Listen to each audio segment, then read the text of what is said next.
இந்த எக்ஸ்பெரிமெண்ட் நாங்கள் பண்ணுறதுக்கான முக்கிய காரணமே நைட் டைம் எங்களை மாதிரி உள்ள ரூரல் ஏரியாவில் உள்ள பீப்புளுக்கு இந்த மாடு மேய்க்கிறதுக்கோ இல்லை ஆடு மேய்க்கிறதுக்கோ இந்த பெண்கள் வந்து வெளியே வர்றதுக்கே பயப்படுவாங்க. அதுவும் மோஸ்ட்லி 6 மணிக்கு மேலேனா ரொம்பவே பயப்படுவாங்க. ஏன்னா அப்படியே அவங்கள டியூன் பண்ணிட்டாங்க. அதை ஒழிக்கும் விதமாக எடுத்த ஸ்டெப்ஸ் தான் இது. இது மூலமாக வேலைக்கு போய்ட்டு வீட்டுக்கு வரவங்க பெண்களாக இருந்தாலும் சரி, இல்லை ஆண்களாக இருந்தாலும் சரி, இல்லை எந்த ஒரு லிவிங் பீயிங்காக இருந்தாலுமே இந்த மூலமாக நாங்கள் ஸ்விட்ச் மட்டும் போட்டால் போதும். இது மூலமாக சென்சாருக்கு அதோட அந்த சிக்னல் கிடச்சிரும்.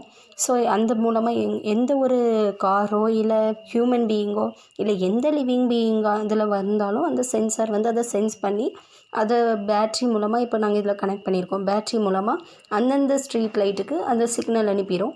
ஸோ அது வந்து எலக்ட்ரிசிட்டியும் சேவ் ஆகும். அந்த ஸ்ட்ரீட்டை தாண்டின பிறகு அந்த எலக்ட்ரிசிட்டி அந்த பல்ப் வந்து அணைஞ்சிரும் தானாகவே.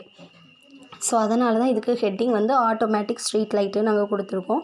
இது மூலமாக இன்னும் பெண்கள் நிறைய வேலைக்கு போயிட்டு நைட் டைமு அந்த அளவுக்கு நம்ம கிராஸ் பண்ண முடியாதே அப்படின்னு தயக்கம் இல்லாமல் இன்னும் நம்ம எங்கள் கம்யூனிட்டியை சேர்ந்தவங்க கொஞ்சம் வெளியே வரணும், இன்னும் நிறையா நம்ம இந்தியாவுக்காக சாதிக்கணுங்கிற ஒரு நல்ல எண்ணத்தில் எங்கள் ஸ்கூல் நாங்கள் எல்லாருமே சேர்ந்து இதை பண்ணியிருக்கோம். டீச்சரோட கைடன்ஸில் இதை பண்ணியிருக்கோம்.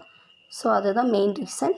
ஸோ இது மூலமாக இன்னும் எங்கள் கம்யூனிட்டி பெண்கள் வந்து நிறைய பேர் வெளியே தெரிவாங்க அப்படிங்கிறத நாங்கள் ரொம்பவே உண்மையாக நம்புகிறோம். ஸோ அதனால தான் இதுக்கு வந்து ஆட்டோமேட்டிக் ஸ்ட்ரீட் லைட்னு கொடுத்துருக்கோம். இதோட ஹெட்டிங்கும் save electricity and life safety அப்படிங்கிற ஒரு டாப்பிக்காகவும் நான் டைட்டிலாகவும் கொடுத்துருக்கேன்.